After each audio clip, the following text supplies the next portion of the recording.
Halo semua, kembali lagi di pelajaran matematika. Pada hari ini kita akan membahas tentang teorema Pythagoras. Jadi apa itu teorema Pythagoras? Teorema Pythagoras adalah pada segitiga siku-siku, kuadrat sisi terpanjang atau kita sebut sebagai hipotenusa sama dengan jumlah kuadrat sisi-sisi penyikunya. Jadi hipotenusa ini sering kita kenal sebagai garis miring. Nah, teorema Pythagoras ini ada pada segitiga siku-siku.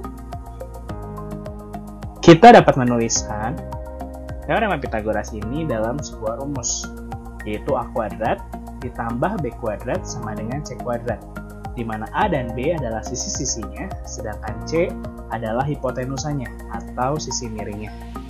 Untuk pembuktian sudah kita lihat pada video minggu lalu. Nah, ini contohnya. Misalnya kita memiliki sebuah segitiga dengan sisi-sisi 3 dan 4 serta hipotenusanya 5. Nah, kalau kita buat sebuah persegi dari masing-masing sisi segitiga, kita lihat jumlahnya. Kalau kita lihat, luas dari yang sisi 3 itu ada 9, luas dari sisi yang 4 itu ada 16, dan luas dari sisi yang 5 adalah 25.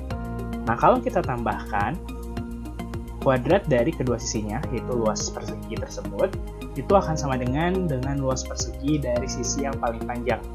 Jadi 9 ditambah 16 itu sama dengan 25.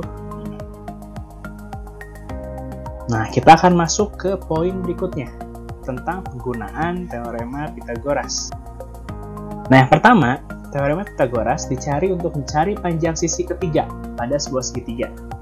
Jadi ketika kita memiliki sebuah segitiga siku-siku, dan diberitahu ada dua sisi, kita dapat mencari panjang sisi ketiga pada segitiga tersebut. Kita langsung masuk ke contohnya. Misalnya segitiga FGH dengan siku-siku di G, jika panjang dari GH dan GF adalah 8 cm dan 15 cm berturut-turut, tentukanlah panjang dari HF. Nah, pertama kita gambar dulu sebuah segitiga, di mana siku-sikunya ada di G. Lalu diberitahu panjang dari GH dan GF adalah 8 dan 15. Jadi GH itu 8, GF-nya 15. Nah, berarti GH dan GF ini adalah sisi-sisi dari segitiga. Sedangkan yang dicari adalah hipotenusanya atau HF. Jadi kita bisa masukkan ke rumus dari teorema Pythagoras, HF kuadrat sama dengan GH kuadrat tambah GF kuadrat. Karena hipotenusa kuadrat sama dengan sisi dari kedua segitiga itu dikuadratkan ya, hasil penjumlahannya. Nah, sekarang kita lihat. Kita masukkan HF kuadrat sama dengan GH-nya adalah 8, GF-nya 15. Jadi 8 kuadrat ditambah 15 kuadrat. Kita masukkan HF kuadrat sama dengan 8 kuadrat itu 64, 15 kuadrat itu 225. Lalu kita tambahkan 64 tambah 225. Jadi HF kuadrat sama dengan 289. Nah, karena HF kuadrat itu 289, maka panjang HF adalah akar dari 289, yaitu 17. Sekarang kita masuk ke contoh kedua, yaitu segitiga FGH. Masih sama dengan siku-siku di G. Sekarang jika panjang dari GH dan HF adalah 5 cm dan 13 cm berturut-turut, tentukanlah panjang dari GF. Nah, kita masih sama ya gambarnya, yaitu siku-sikunya di G. Jadi kita punya sekarang GH-nya 5, HF-nya 13, dan dicari GF. Kita masih sama seperti yang tadi. Kita menggunakan HF kuadrat tambah sama dengan GH kuadrat tambah GF kuadrat. HF ini hipotenusanya. Nah, cuma sekarang diberitahu HF-nya. HF-nya itu 13, jadi 13 kuadrat sama dengan GH-nya 5, jadi 5 kuadrat tambah GF kuadrat. Nah, kita kuadratkan, 13 kuadrat jadi 169, 5 kuadrat jadi 25. Tambah GF kuadrat. Nah, sekarang karena ditanyanya GF kuadrat, maka 25 ini kita harus mengurangkan masing-masing ruas itu dengan 25. Menggunakan PLSV ya, yang kelas 7. Jadi didapat 169 kurang 25 itu adalah 144.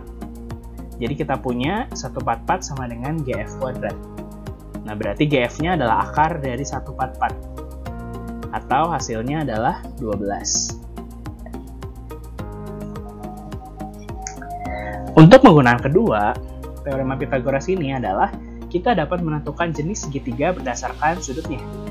Jadi antara itu segitiga siku-siku atau right triangle, segitiga lancip atau acute triangle, dan segitiga tumpul atau obtuse triangle. Nah, jadi dalam segitiga ABC, di mana sisi terpanjang adalah C, jadi sisi terpanjangnya C ya. Jika C kuadrat itu lebih kecil dari A kuadrat tambah B kuadrat, maka segitiga ABC itu adalah acute atau dia adalah segitiga lancip. Jika C kuadrat sama dengan A kuadrat tambah B kuadrat, tentunya segitiga itu adalah segitiga siku-siku, karena itu memenuhi teorema Pythagoras. Nah, jika C kuadrat itu lebih besar dari A kuadrat tambah B kuadrat, maka segitiga ABC itu adalah obtuse atau segitiga tumpul.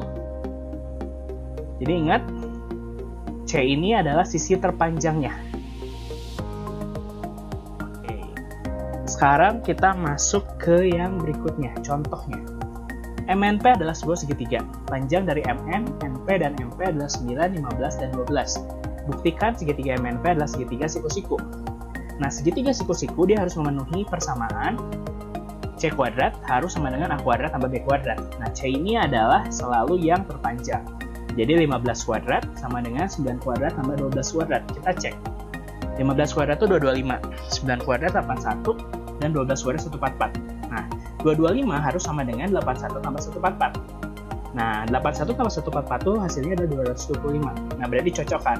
Kalau cocok, berarti dia memenuhi teorema Pythagoras. Berarti dia adalah segitiga siku-siku. Sekarang kita masuk ke contoh berikutnya. Tentukan jenis segitiganya berdasarkan sudut. Yang pertama, segitiga DEF. DE-nya 21, EF-nya 28, dan DF-nya 35. Nah, kita lihat. Tadi kalau misalnya kita mau menentukan segitiganya, berarti kita lihat hubungan antara C kuadrat sama A kuadrat tambah B kuadrat. Nah, sekarang kita masukkan C kuadrat, C itu yang paling besar, paling panjang. 35 kuadrat, terus 21 kuadrat tambah 28 kuadrat. Kita kuadratkan 1225, terus 441 tambah 784. Nah, 441 tambah 784 adalah 1225. Nah, berarti C kuadratnya sama dengan A kuadrat tambah B kuadrat. Berarti kita simpulkan ini adalah segitiga siku-siku. Kita masuk ke contoh yang berikutnya. Sama, tentukan jenis segitiganya berdasarkan sudut. Segitiga PQR. PQ-nya 8. Lalu itu PR ya. PR-nya 9, terus ada QR-nya 11. Masih sama, kita lihat hubungan antara C kuadrat sama A kuadrat tambah B kuadrat. C kuadrat berarti 11 kuadrat, terus A kuadrat tambah B kuadrat, 8 kuadrat tambah 9 kuadrat. 11 kuadrat itu 121, terus 8 kuadrat 64, dan 9 kuadrat 81. Jadi 121, terus 64 tambah 81 kita tambahkan itu 145. Nah, 121 dia tuh lebih kecil dari 145. Jadi kalau C kuadratnya lebih kecil dari A kuadrat tambah B kuadrat, dapat kita simpulkan bahwa segitiga itu adalah segitiga lancip. Nah, sekarang kita masuk ke contoh yang terakhir. Tentukan jenis segitiganya berdasarkan sudut. Segitiga KL-nya 7, LM-nya 5, KF-nya 10. Masih sama kayak yang tadi. C kuadrat, terus A kuadrat tambah B kuadrat.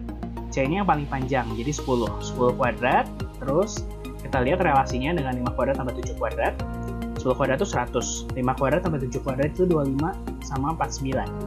Nah, 25 tambah 49 itu adalah 74. Nah, jadi 100 dia tuh lebih besar dari 74.